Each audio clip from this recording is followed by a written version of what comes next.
subscriber by the name of A. Larson wrote in asking, what do you eat when you cross-country ski? Well, A, I have a penchant for hippie food, so this is what I eat. These are delicious après-ski power food.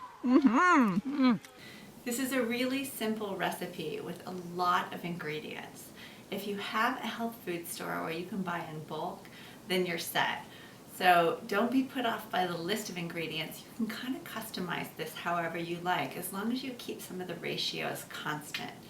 The ratio, there's a base of oil and cocoa butter, and then there's the seeds that you add in, and then the dried fruits that you add in. The fruits are important for the texture, especially the raisins and dates, and if you don't like raisins or dates, trust me, you're not going to taste them.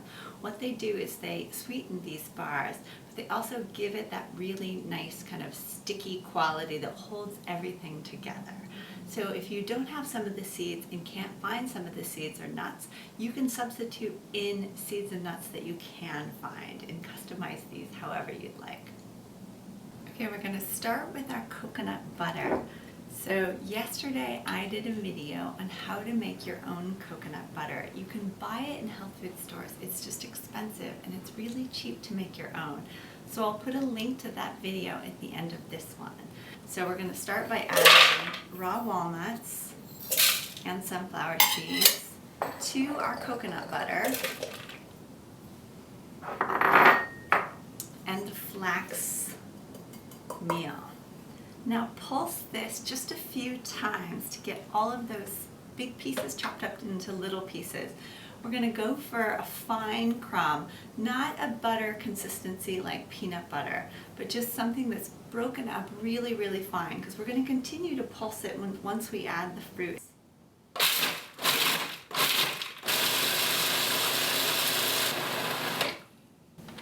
Okay, this looks perfect. It's just starting to come together into little clumps.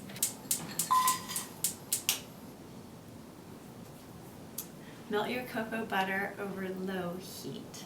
And while you're doing that, we're going to add our chia seeds, our hemp seeds, our cacao nibs, and our pepitas. Pepitas are raw pumpkin seeds. We're going to add these all together into a bowl, and I'm going to reserve 1/2 cup. And I do this so that I can stir these in at the end. So you have beautiful green whole pepitas, you have little crunchy bits of cacao pods, and it's really nice to add in so your bar isn't just a big homogeneous mass. Just stir them this way. Okay, and we'll reserve 1/2 cup of this mixture. So in with the rest of our seeds and the dried fruit. I'm adding flaked coconut, dates. My husband and I have a funny joke about dates.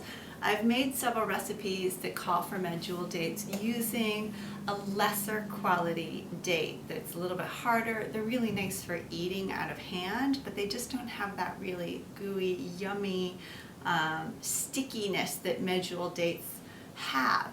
And when you're making a lot of these raw recipes, they depend on that texture to hold and bind it all together.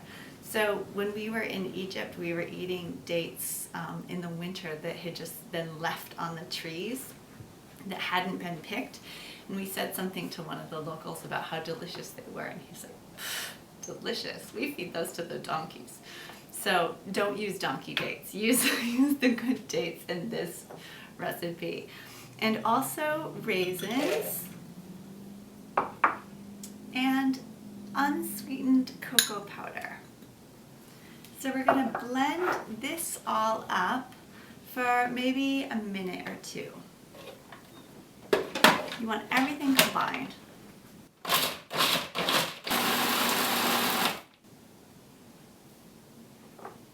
So my cocoa butter has melted. I'm just going to add in my coconut oil in there, and the heat of that cocoa butter will dissolve the coconut oil. I'm going to go ahead and process this for a couple more minutes.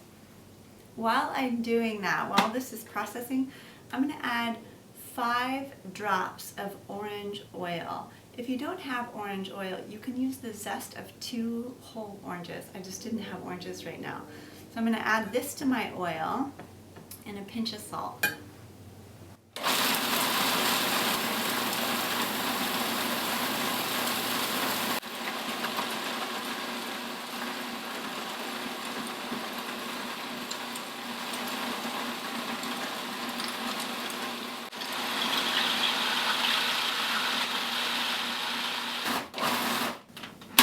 Okay, everything looks like it's nicely integrated. Now I have a sheet pan with I believe this is an 11-inch square mold.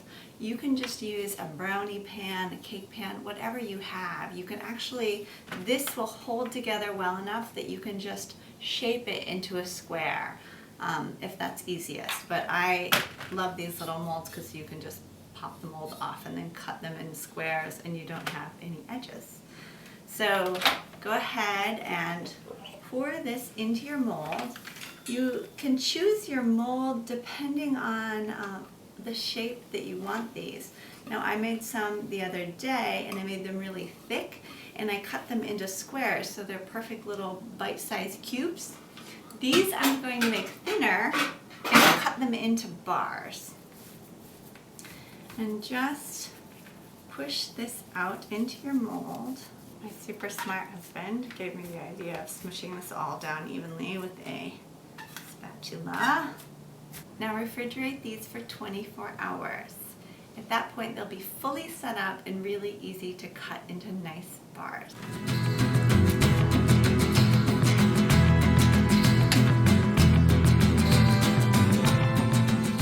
I keep a metal ruler in my kitchen and wash it periodically in the dishwasher for doing little projects like this so I don't have to worry about the garage ruler on my food.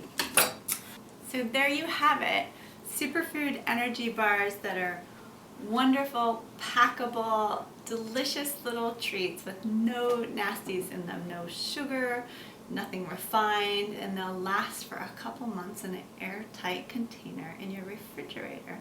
So enjoy these. These are delicious après-ski power food. Where are we today? We are at Teacup on Mount Hood. Look at not a cloud in the sky. We have not seen the sun for a very long time. We've been living in an inversion. So this is kind of the meeting point at Teacup. All the families come and have lunch. But none of them are having a bar as delicious as this. Me and my girlfriend, loving it.